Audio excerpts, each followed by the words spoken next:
Hello, good morning everyone. This is Dr. Shaima. So now today's class we do EEG, electroencephalogram, which is basically the record of summated potentials of the cerebral cortex from the surface of the scalp. So once EEG is done in today's class, tomorrow I would be doing sleep. So we just go like that. So when it comes to EEG, or you call it as electroencephalogram, it's basically the record of the potentials of the cerebral cortex. So you call it as it's a summated potentials of the cerebral cortex, which is taken or recorded from the surface of the scalp. It was a scientist, you can see him in the picture, Hans Berger, who analyzed EEG systematically, and he's basically called as the father of modern electroencephalography. So the second bullet in the PPT tells it is recorded with scalp electrodes. Now with the electrodes on the pile surface of the brain, you call it as the electrocorticogram, or you put it as ECOG.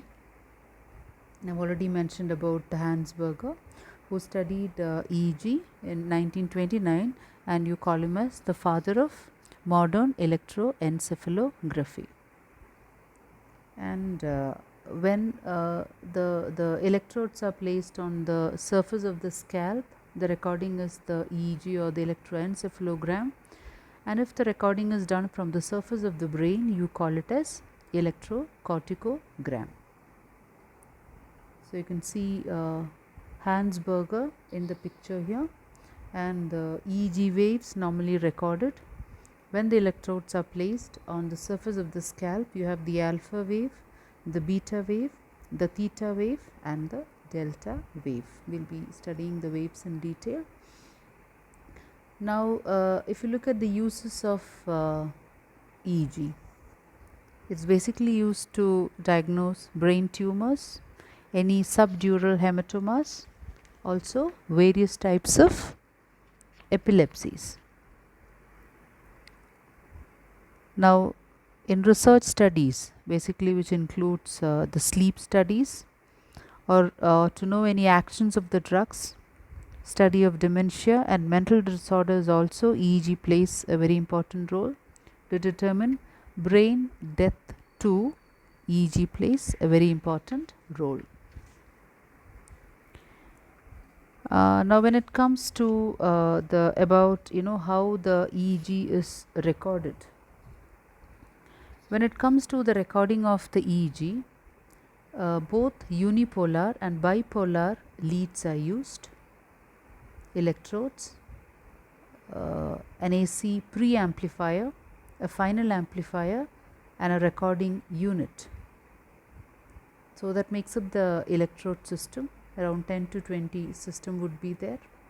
Now you can use either the unipolar lead or the bipolar lead. The unipolar lead basically consists of one exploring electrode and one indifferent electrode, which is kept at zero potential.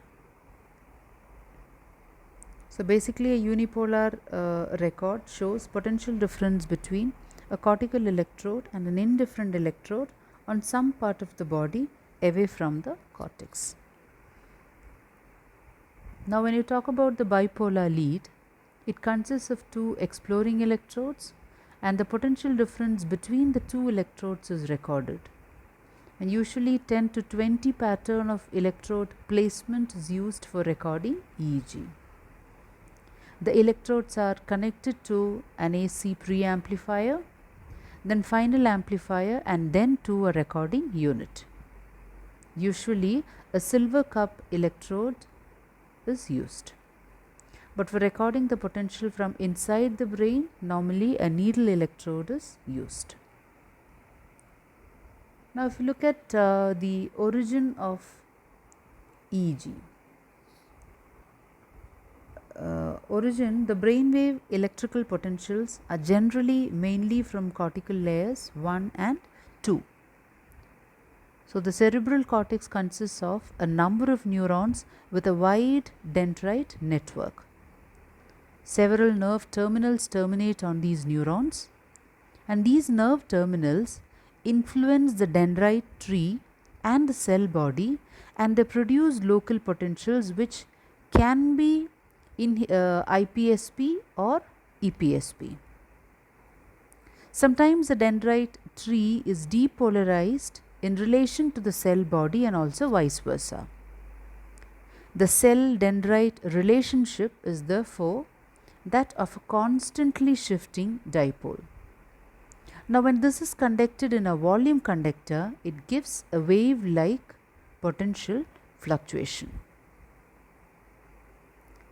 Now, however, this basic pattern of EEG is influenced by the thalamus and the reticular formation under different conditions and gives the characteristics EEG waves. So, that's basically about the origin, or you call it as the source of EEG.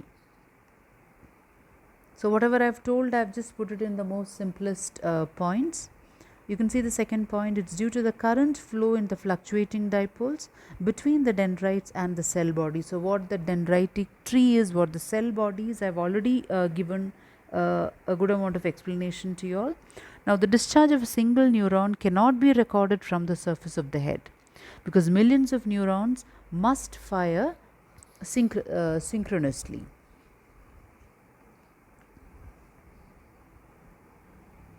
Now, if you look at the description of the brain waves, there are two parameters of these waves. The two parameters are, you have the frequency, which is a parameter of the brain wave, and also the amplitude. Now, what do you mean by frequency? The number of waves per second, which is measured as hertz, or you write it as capital letter H and a Z. The next parameter, which describes the brain wave or the EEG wave, is the amplitude. Amplitude, what you mean is the height of the wave, which is measured in the EEG, and the recordings as microvolts, or that's a particular, the nomenclature you use. Now, the next description of the brain wave is a synchronization. So, when you tell the wave can be either synchronized or desynchronized. Now, what do you mean, when you tell that the brain waves are synchronized? Synchronized means the waves are aligned with each other in time, and desynchronized is waves occur randomly with each other in time. So, you can see that the types of waves are the alpha wave, beta wave, the theta wave, and the delta wave. You can see them in the picture, and the two characteristics of the wave are, you have the frequency and the amplitude. Frequency is the number of times the waves, the number of waves present per second, and amplitude is basically the height of the wave. Those are the two parameters, and then what you need to see in the wave is whether the wave is synchronized or it is desynchronized. Now, you need to know a little more about the synchronization or the desynchronization of the EEG. The replacement of a rhythmic EEG pattern with regular low voltage activity is what basically you call as the desynchronization or the beta rhythm. Have a look at the beta wave. Can you see that's basically a desynchronized wave, and is responsible for desynchronization of EEG. Normally, whenever there is a sensory stimulation, you can see that the brain waves get desynchronized. Now, the sensory impulses passing through the specific sensory system via the collaterals, and it continues through the thalamus and the non-specific thalamic projective system, finally to reaching the cortex, causing the wave to be desynchronized. And this can also happen by the circulating catecholamines, and also the impulses coming from the descending tracts. Now, when it comes to the synchronization of waves, synchronized waves are the waves which are aligned with each other. In synchronization, the wave pattern shifts from beta to alpha rhythm. Can you see? Alpha waves are more synchronized waves. And there are various synchronizing mechanisms happening in the body. The synchronizing effect of the adjacent neighboring parallel fibers, the rhythmic discharge of impulse which is coming from the thalamus, the rhythmic discharge of stimulation at a low frequency rate, coming from subcortical areas. Now, when I tell the synchronizing effect of the adjacent parallel fibers, I mean to tell that when two nerve fibers are running parallel, placed side by side, the electrical activity of one fiber influences the electrical activity of the other. The current flow in the active fiber hyperpolarizes the membrane of the neighboring fibers at 2 points and partially depolarizes at one point y. Basically, if the 2 points were x and z, there is partial depolarization happening at point y. When a large number of nerve fibers are arranged in a similar fashion, there will be a simultaneous hyperpolarization at several points and partial depolarization at many other places, which results in a synchronous fluctuated current wave. Now, a rhythmic discharge from the subcortical centers can also produce synchronous waves in the EEG. So that can be impulses from something called as the diencephalic sleep zone or the medullary synchronizing zone. I don't think we need to go of details of that. Now, if you look at the EEG waves, so you can see this tabular column very clearly explains it. The first part, you have the frequency of the alpha wave, beta wave, theta and delta, and frequency. The next comes amplitude, and you know that these are the two parameters where you describe the brain waves, the frequency and the amplitude. Frequency is a number of waves per second and amplitude is the height of the wave. So now if you just come back to this, you can see that the frequency, the number of waves per second for an alpha wave is there are 8 to 13 alpha waves per second, 13 to 30 beta waves per second, 4 to 7 theta waves per second, and 1 to 4 delta waves per second. And our amplitude is the height of the wave measured in, I would just try to recollect, it's in millivolts, and the frequency was in hertz. So the amplitude of the alpha wave is 50 millivolts, beta amplitude is 5 to 20 millivolts, theta it is 5 to 100 millivolts, and delta it is 100 to 200 millivolts. Now recording area, to get an alpha wave, recording area it is the occipital area, beta wave it is a parietal and a frontal area. To get the theta wave recording, the recording area is a parietal and the temporal lobe in child, and to get the delta wave it is a temporal, parieto-occipital area. Now rhythm, you can see the alpha wave is a synchronous wave, theta and delta is also synchronous wave. It's a beta wave when there is some kind of a sensory stimulus coming where the rhythm of the wave is asynchronized. Now let's look at the condition where these waves are recorded. Now an alpha wave with a frequency of 8 to 13 hertz is recorded when the person is awake and he's quiet, or the person is basically taking rest. Now a beta wave is recorded when the person is alert and awake, REM sleep. Tomorrow's class will be sleep. So just for time being, to understand what REM sleep is, it is a rapid eye movement sleep. Now the theta wave occurs in conditions in sleep stage 3 and children with some kind of brain disorders. Delta wave is seen in a condition in stage 4 where sleep in infants and also in brain disorder. I think all those the conditions of theta and delta wave associated with sleep we will be discussing more in detail when you do the chapter of sleep. Now when you look at the patterns, basically the EEG wave patterns, little more you need to know about the different waves. You know that the normal EEG wave consists of the following waves. You have the alpha wave, the beta wave, theta and the delta waves. Alpha waves are basically recorded from the parietal and the occipital region, and it's recorded when the person is awake, relaxed with eyes closed. Basically the person is taking rest, and the frequency of the wave is 8 to 13 cycles per second. These points need to be very thorough for you all. It's a very often asked 5 marker. and it can be recorded with closed eyes from the parieto-occipital area in a person who's taking rest. And now when the eyes are opened, the alpha wave is immediately replaced by beta wave or the beta rhythm. And this is what you refer to as the alpha block. That is, the alpha wave recording is done with eyes closed, and immediately when the person opens the eye, the alpha wave is replaced by the beta rhythm, and this particular phenomenon you refer to as the alpha block. Now this was first recorded by Hans Berger, and it's also known as the Berger rhythm. So if this question comes, a 3-marker can come to you all as what an alpha block is. The question can even be what is a Berger rhythm. It's one and all the same. The alpha rhythm is recorded when the person is sitting quiet, awake, relaxed, that is under rest, 8 to 13 cycles per second. But moment the person opens his eyes, the alpha rhythm is replaced by the beta rhythm, and that is what exactly you call as the alpha block. Now coming to the second wave, you have the beta rhythm.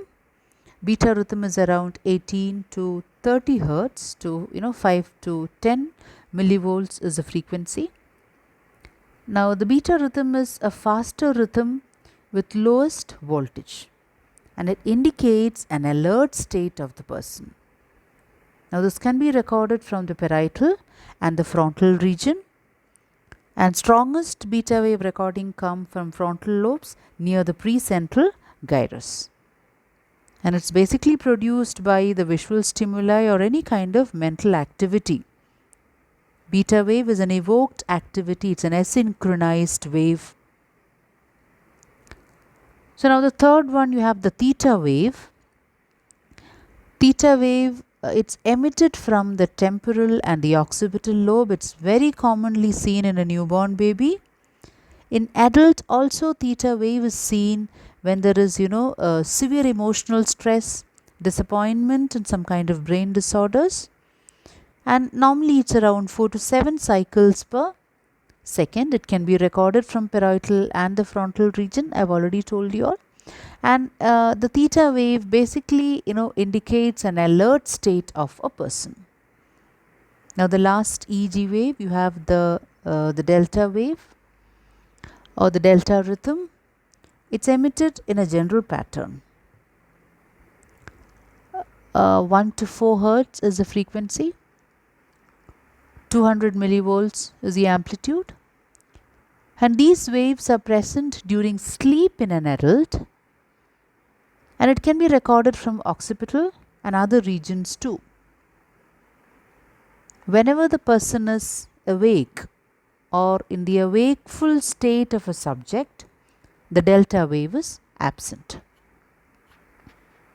But in children, it is seen even in the waking state.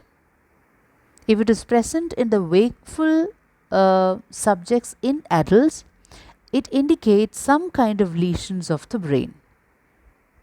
Is that clear? I think each point under which is mentioned with these 3 waves, you all need to be really thorough with that, because any of the EEG wave is a very commonly asked 5-marker, and 3 markers often comes from this. They can ask you separately what an alpha wave is, what a beta wave is, theta and a delta wave is. So you need to explain each of this, what an EEG is to how it is recorded. You should draw the wave and then mention about these. So that's basically about EEG, and I think you all need to be really thorough with that. Please learn to draw the waves, the alpha rhythm, the alpha block or the Berger rhythm, the beta wave, the theta and the delta wave. Need to be very thorough with that. You need to know the origin or the source of EEG, how it is recorded, what are the leads used. You have the unipolar lead, the bipolar lead, and where the electrodes are placed, and basically what are the component systems of it. Where you need to mention about the electrodes, the AC preamplifier, the final amplifier, the recording unit, the electrode systems which comes to around 10 to 20 systems. You need to talk what a unipolar lead is, what a bipolar lead is, what you mean by silver cup electrodes, when do you use the needle electrodes. All these needs to be in and out thorough. So you need to be well prepared for EEG for a 5-mark question. So naturally, when you are thorough with a 5 marker for an EEG, there are so many 3 markers also hidden in the chapter. So please learn to be very thorough with this tabular column, which can make things very easy for you also.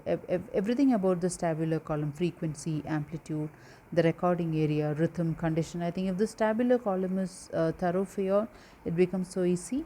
Please learn to draw the figure where the alpha, theta and the delta wave are synchronized wave, and the beta wave is the only asynchronized wave. So once this is done, tomorrow's class we'll be actually doing the physiology of sleep. So I think there we wind up with today's class. So thank you so much. Make your mind map ready. Please be very thorough with the chapter. So tomorrow I continue with sleep. Thanks for listening. Thank you guys.